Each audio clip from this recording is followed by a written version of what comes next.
अस्सलामु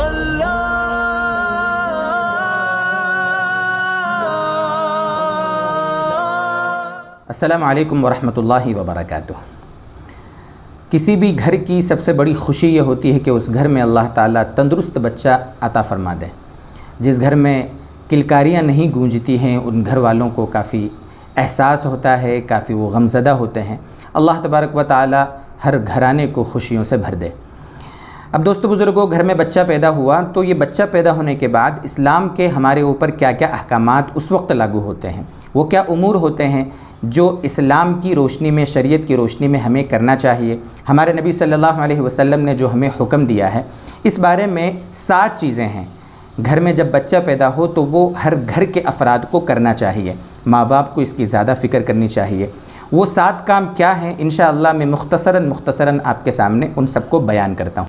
सबसे पहली चीज़ तो है कि जब बच्चा पैदा हो तो बच्चा पैदा होने के बाद उसको अच्छे से पाक साफ़ कर लिया जावे। अच्छे से जो रुतूबत, जो लिक्विड मादा बच्चा अपनी माँ के पेट से लेकर आता है उसको अच्छे से साफ़ कर लिया जावे। साफ़ करने के बाद सबसे पहला जो काम किया जाए वो ये कि उसके दाएं कान में अज़ान और उसके बाएं कान में यानी उल्टे कान में इक़ामत कही जाए, जिसको हम अपने अल्फाज में तकबीर कहते हैं। दाएं कान में अज़ान। अज़ान कौन सी कही जाएगी? वो अज़ान जो नॉर्मल होती है, फ़ज्र वाली अज़ान नहीं। फ़ज्र की अज़ान में चूँकि 2 कलिमात हम ज़्यादा बोलते हैं तो उस तरह नहीं, बल्कि नॉर्मल जो हम अज़ान देते हैं वो अज़ान उसके सीधे कान में हमें कहना है और उल्टे कान में इक़ामत यानी तकबीर कहना है। पहला काम।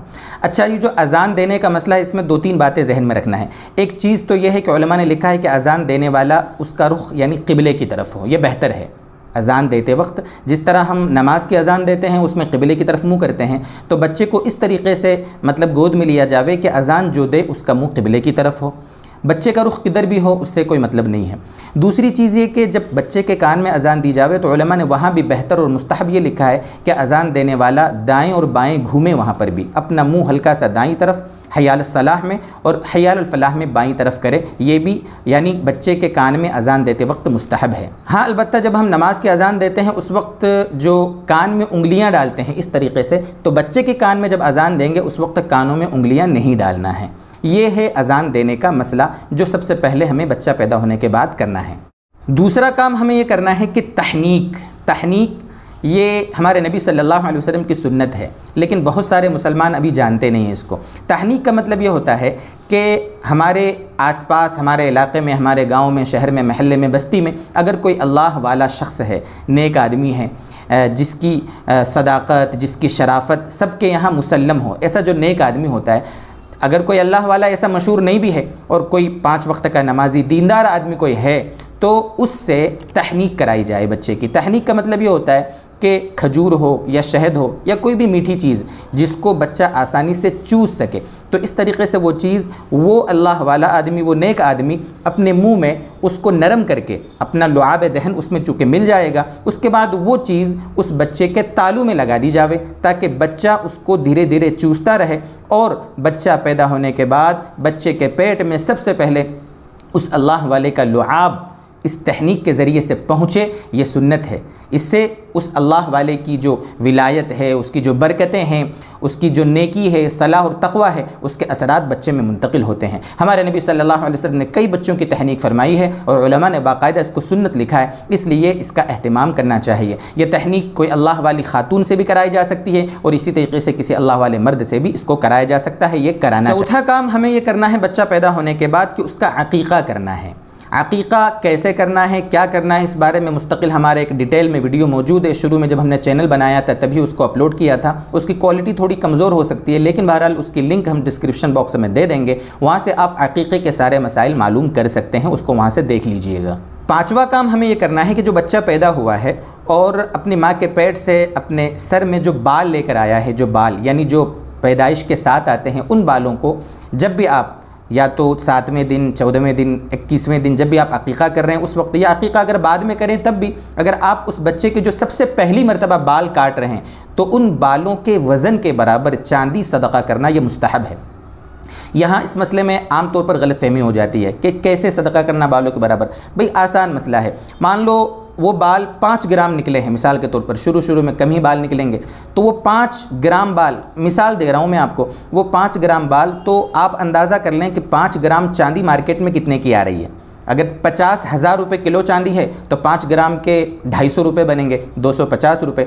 आप या तो 5 ग्राम चांदी ख़रीद कर वो किसी गरीब को दे दो, और अगर चांदी ख़रीदने जाएंगे तो कैसे, वो समझ में नहीं आ रहा है, तो आप उतने ग्राम चांदी जितनी कीमत की आ सकती है उतने पैसे किसी गरीब को दे देंगे। ये एक मुस्तहब काम है जो हमें करना चाहिए। उसके बाद छठा काम दोस्तों बुजुर्गों ये है कि उसका अच्छा सा बेहतरीन नाम रखें, अच्छा सा नाम।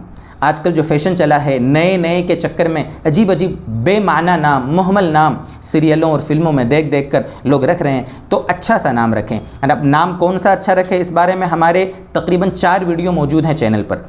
हमने पहले तो हिंदी में कुछ नाम अपलोड किए थे, 135 लड़कों के भी लड़कियों के भी, लेकिन उसमें हमने माना नहीं बताए थे। और बाद में और 2 वीडियो हमने उसमें अपलोड किए हैं, उसमें बाकायदा हमने नामों के साथ, उनकी सही स्पेलिंग के साथ उनके माना भी बताए हैं। हम वो चारों वीडियो इंशाअल्लाह नीचे डिस्क्रिप्शन बॉक्स में दे देंगे, वहाँ से आप देख लें और अच्छे से अच्छा नाम सेलेक्ट करके अपने बच्चों का रखें।